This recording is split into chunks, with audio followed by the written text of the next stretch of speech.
Religious education. Religion is the innermost core of education. I do not mean my own or anyone else's opinion about religion. The true eternal principles have to be held before the people. First of all, we have to introduce the worship of the great saints.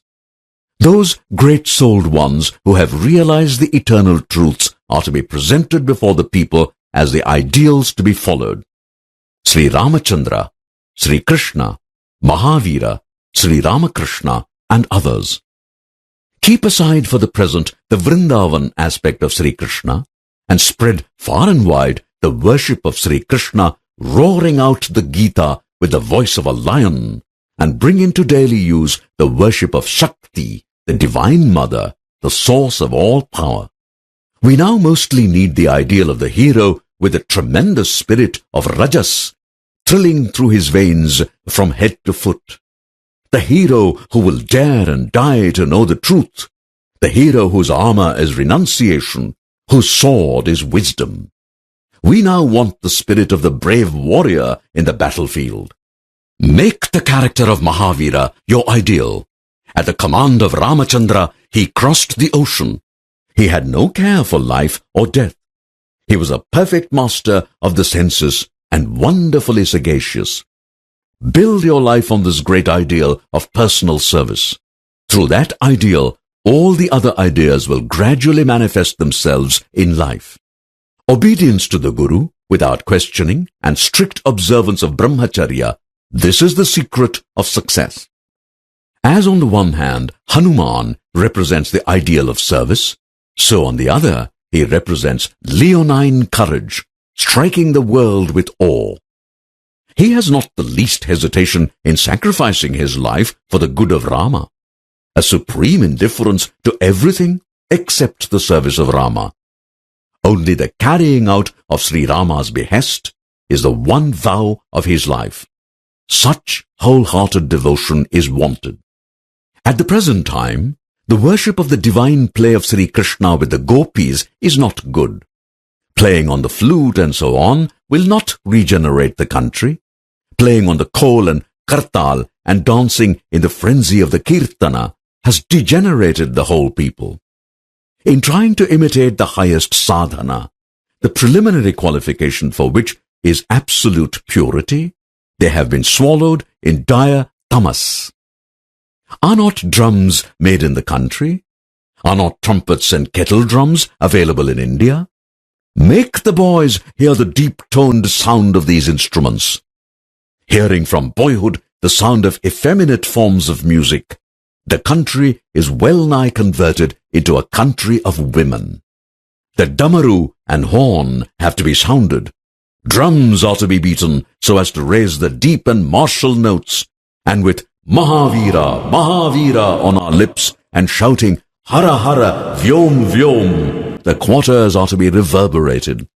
The music which awakens only the softer feelings of man is to be stopped now for some time.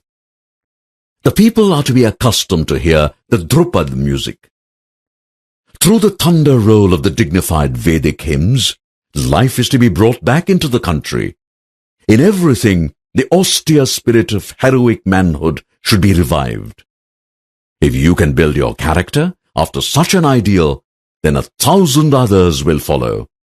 But take care that you do not swerve an inch from the ideal. Never lose heart. In eating, dressing, or lying, in singing or playing, in enjoyment or disease, always manifest the highest moral courage. Never allow weakness to overtake your mind. Remember Mahavira, remember the Divine Mother, and you will see that all weakness, all cowardice will vanish at once. The old religion said that he was an atheist who did not believe in God. The new religion says that he is the atheist who does not believe in himself. But it is not selfish faith. It means faith in all because you are all. Love for yourself means love for all, love for animals, love for everything, for you are all one. It is the great faith which will make the world better. The ideal of faith in ourselves is of the greatest help to us. If faith in ourselves had been more extensively taught and practiced, I am sure a very large portion of the evils and miseries that we have would have vanished. Throughout the history of mankind, if any motive power has been more potent than another in the lives of great men and women, it is that faith in themselves. Born with the consciousness that they were to be great, they became great. Infinite strength is religion. Strength is goodness. Weakness is sin. All sins and all evil can be summed up in that one word, weakness. It is weakness that is the motive power in all evil doing. It is weakness that is the source of all selfishness. It is weakness that makes man injure others. Let them all know what they are. Let them repeat day and night what they are. Soham.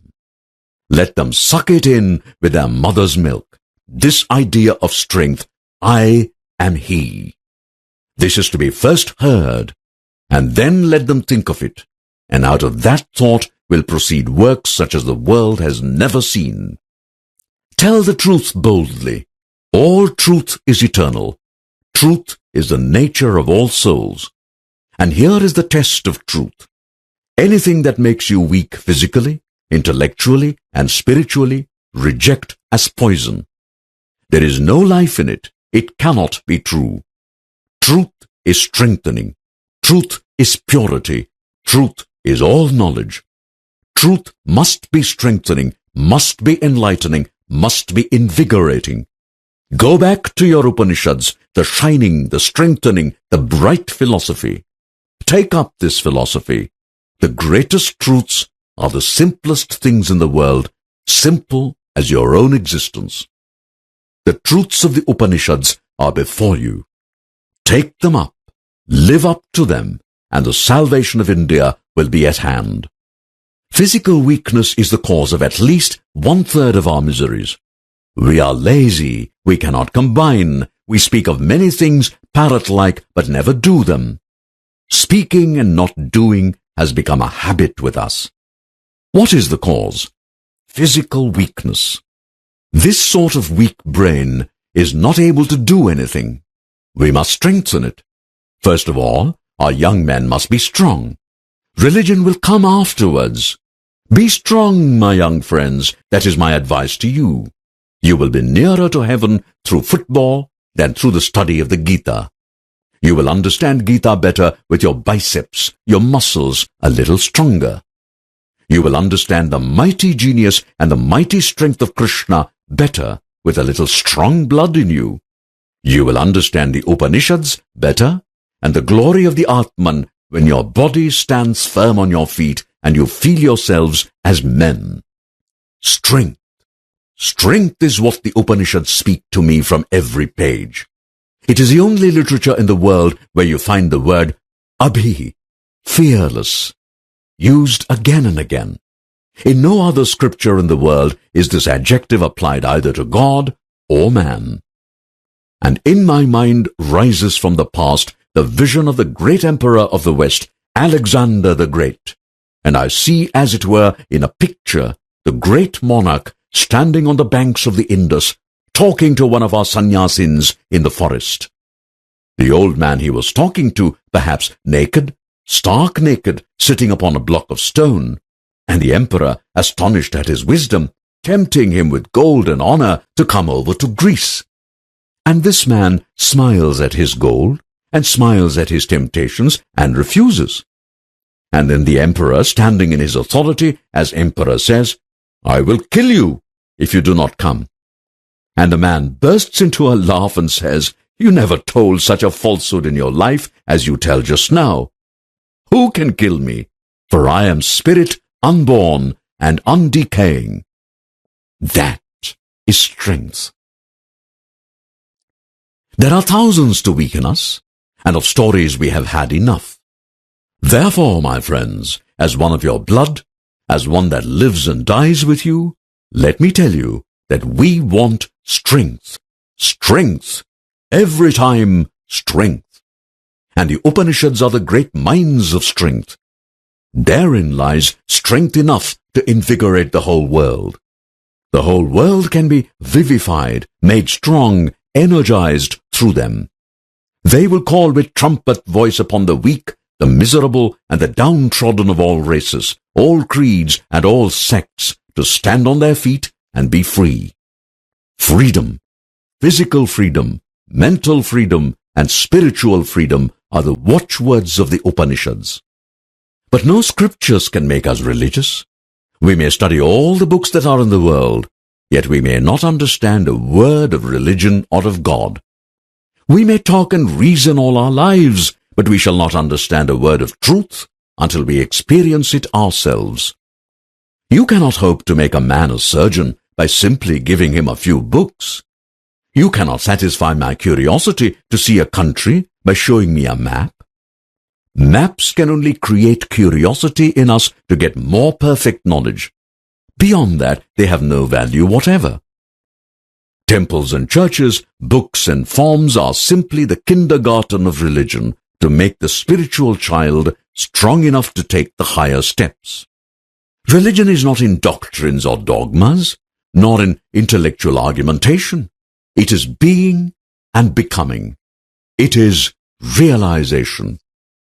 We may be the most intellectual people the world ever saw, and yet we may not come to God at all. On the other hand, irreligious men have been produced from the most intellectual training. It is one of the evils of Western civilization. Intellectual education alone, without taking care of the heart. It only makes men 10 times more selfish. When there is conflict between the heart and the brain, let the heart be followed. It is the heart which takes one to the highest plane, which intellect can never reach. It goes beyond the intellect and reaches what is called inspiration. Always cultivate the heart. Through the heart, the Lord speaks. The intensest love that humanity has ever known has come from religion. The noblest words of peace that the world has ever heard have come from men of the religious plane. At the same time, the bitterest denunciation that the world has ever known has been uttered by religious men. Each religion brings out its own doctrines and insists upon them as being the only true ones. Some will even draw the sword to compel others to believe as they do. This is not through wickedness, but through a particular disease of the human mind called fanaticism. Yet out of the strife and struggle, this hatred and jealousy of religions and sects, there have risen from time to time potent voices proclaiming peace and harmony. The time was ripe for one to be born who would see in every sect the same spirit working, the same God, one who would see God in every being, one whose heart would weep for the poor, for the weak, for the downtrodden, and at the same time whose grand, brilliant intellect would harmonize all conflicting sects, not only in India, but also outside India, and bring a marvelous harmony, the universal religion, into existence. The universal religion into existence. Such a man was born, and I had the good fortune to sit at his feet for years. I learned from my master the wonderful truth that the religions of the world are not contradictory or antagonistic. They are but various phases of one eternal religion. Sri Ramakrishna never spoke a harsh word against anyone. So beautifully tolerant was he that every sect thought that he belonged to it. He loved everyone. To him all religions were true. His whole life was spent in breaking down the barriers of sectarianism and dogma. Let our watchword then be acceptance and not exclusion. Not only toleration, for so-called toleration is often blasphemy. Toleration means that I think that you are wrong, and I am just allowing you to live. Is it not blasphemy to think that you and I are allowing others to live? I accept all religions that were in the past and worship them all. I worship God with every one of them, in whatever form they worshipped him. I shall go to the mosque of the Mohammedan. I shall enter the Christian's church and kneel before the crucifix. I shall enter the Buddhistic temple where I shall take refuge in Buddha and his law. I shall go into the forest and sit down in meditation with the Hindu who is trying to see the light which enlightens the heart of everyone. Not only shall I do all these, but I shall keep my heart open for all that may come in the future. Is God's book finished? Or is it still a continuous revelation going on? It is a marvelous book, these spiritual revelations of the world. The Bible, the Vedas, the Quran, and all other sacred books are but so many pages, and an infinite number of pages remain yet to be unfolded. Let us take in all that has been in the past, enjoy the light of the present, and open every window of the heart for all that will come in the future. Salutation to all the prophets of the past, to all the great ones of the present, and to all that are to come in the future.